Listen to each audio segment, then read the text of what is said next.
இயேசுவை பற்றி அறிவிக்கணும், மற்றவர்களுக்கு இயேசுவை பற்றி சொல்லணும், மற்றவர்களுக்கு நமக்கு என்னன்னா ஆண்டவருக்காக எத்தாகிலும் ஒன்று செய்து கொண்டே இருக்கணும், ஆண்டவருக்காக பிரயாசப்பட்டு கொண்டே இருக்கணும்.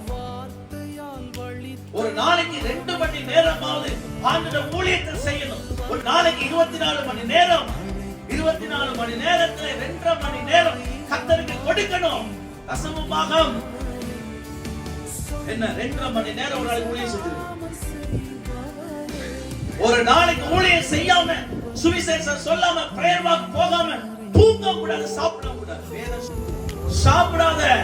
அப்ப ஊழியத்துக்கு வந்த புள்ள ஊழியம் செய்யாம என்ன செய்யக்கூடாது? தட்டுல கைய வைக்க கூடாது. முழு நேர ஊழியம் வந்துட்டல, அப்ப 2.5 மணி நேரம் கடைசி ஊழியம் செஞ்சிருக்கணும். இல்ல நடந்து பிரேயர் வாக்காது போடணும். அல்லேலூயா. அப்பதான் சாப்பாடுல கை வைக்கணும்.